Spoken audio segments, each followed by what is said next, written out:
Ya, jadi pertama-tama kita perlu menyampaikan keprihatinan karena kasus bullying ini sudah benar-benar meresahkan masyarakat.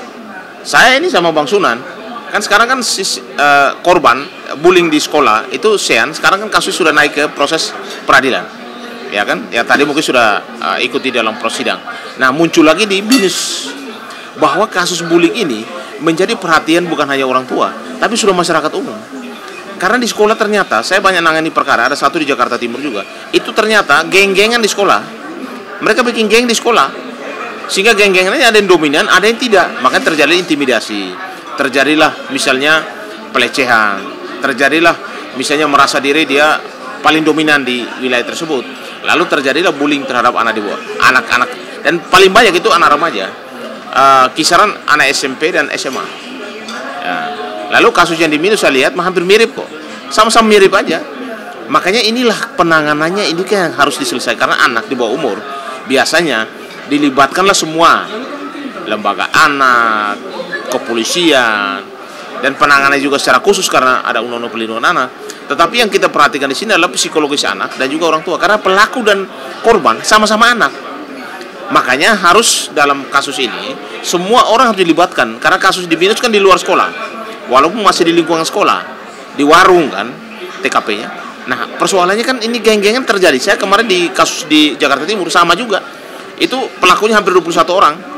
Nah, ini kan lumayan banyak juga, hampir 8 orang kalau nggak salah ya. Total 11 DPP yang sudah diproses 8 orang. Iya, proses 8 orang. Ada sudah dikeluarkan dari sekolah. Ada 4 orang. Artinya tindakan sekolah cukup keras. Dan ini juga saya mau sampaikan bahwa memang peran masyarakat lingkungan sekitar sekolah ini harus dilibatkan di dalam mengawasi anak-anak ini. Karena kalau di sekolah mereka jarang melakukan hal tersebut, tapi di luar sekolah, di luar dari pagar sekolah, mereka biasanya ada geng-gengan yang selalu ada yang dominan, yang mengintimidasi yang lemah. Dan ini bisa menimbulkan trauma, bisa menimbulkan sakit, bahkan penganiayaan yang keras, menimbulkan anak tersebut itu tidak bisa sekolah, prestasinya menurun, bahkan terjadi sakit dan lain sebagainya. Nah, ini tanggung jawab siapa? Maka saya bilang, tadi kan kita ke Polres Jakarta Barat.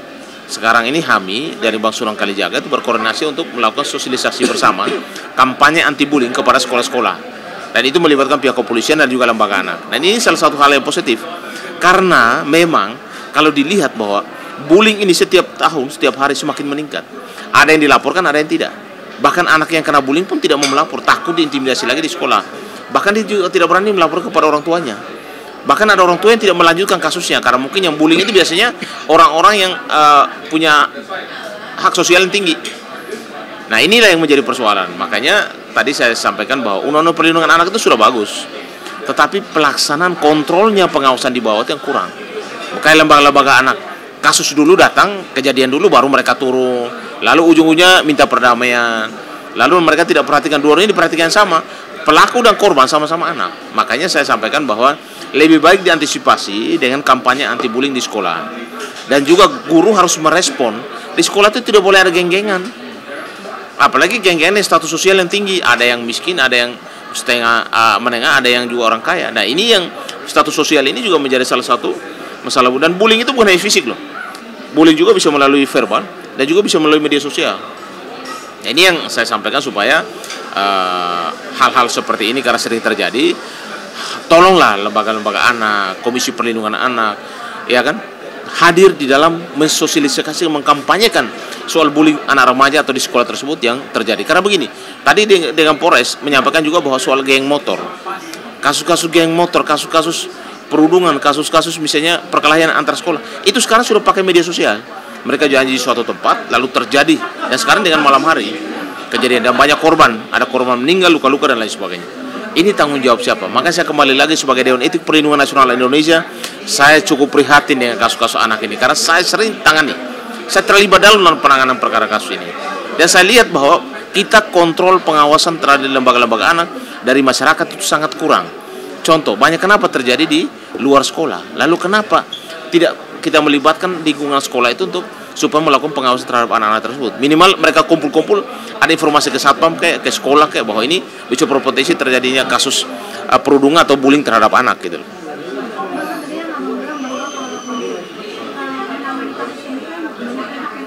Ya.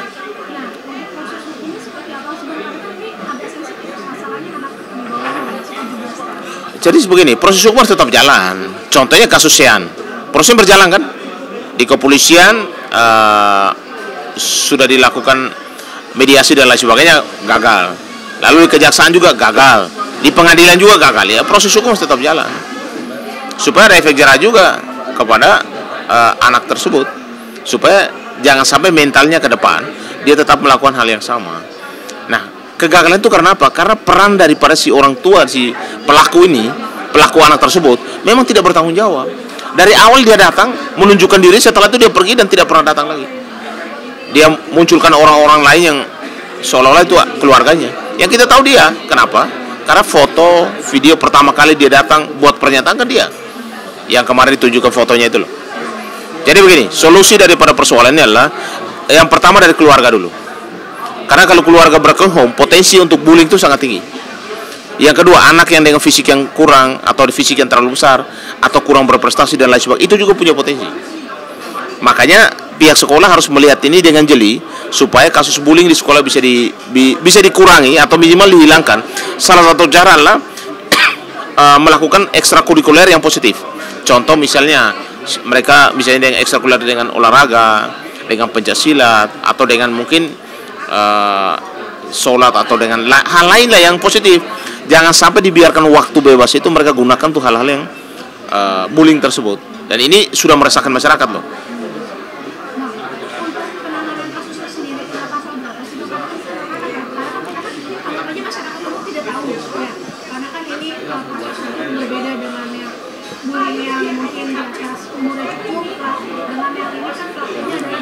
Iya, makanya kasus yang ini biasanya penanganannya menggunakan undang-undang perlindungan anak. Dengan ancaman hukuman 3 tahun lebih lah, di bawah 5 tahun ancaman hukumannya. Sehingga kalau ini misalnya dipakai undang-undang perlindungan anak, biasa tahapannya itu juga jelas bahwa semua melalui tahapan dan didampingi oleh orang tua, didampingi juga oleh para lembaga-lembaga anak, bahkan berkoordinasi dengan Komisi Perlindungan Anak Indonesia. Polisi pun penanganan khusus juga di PPA, polisi anak gitu loh, bukan reskrim umum, tapi kasus ini karena lex spesialis, kasus undang-undang perlindungan anak, undang-undangnya khusus, sehingga penanganannya juga sama.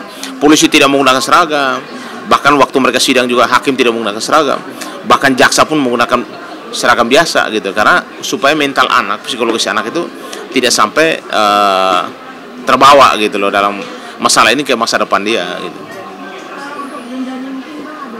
Jadi denda menurut undang-undang perlindungan anak denda 75 juta. Ya 75.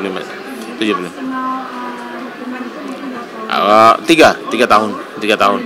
72 juta. 72 juta.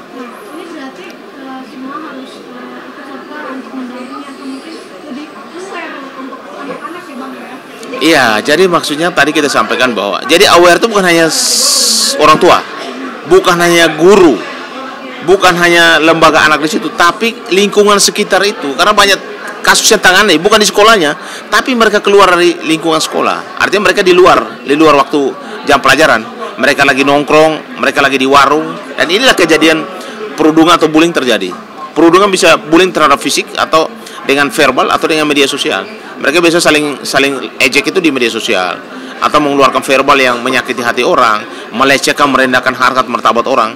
Ini juga termasuk perundungan verbal itu. Nah, ini kan untuk sekolah Binus sendiri mungkin berusaha untuk menutup lah, gitu, menutup informasi kepada pihak ini.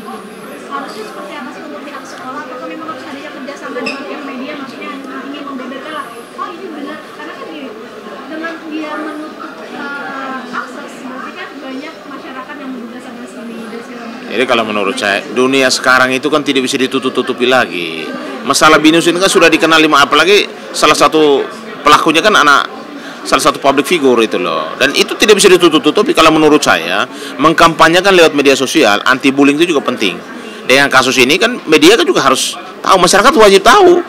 Kalau disembunyikan ada apa gitu. Malah orang mencurigai apa yang ditutup-tutupi. Nggak bisa lagi tutup-tutupi kepada manajemen atau pihak Binus untuk dibuka saja ke publik, walaupun nanti namanya disamarkan atau fotonya disamarkan.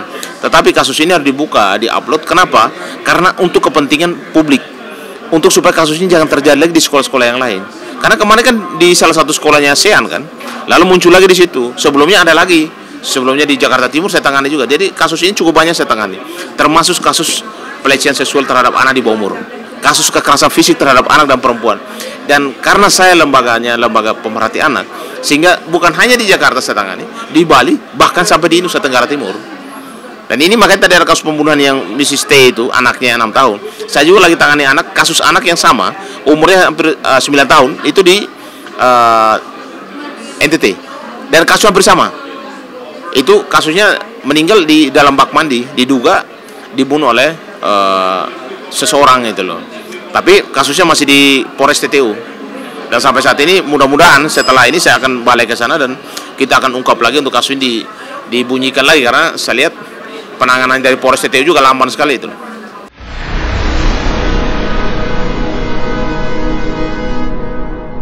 Jadi jangan lupa untuk subscribe Cumi Cumi. Ditekan ya tombol lonceng merahnya.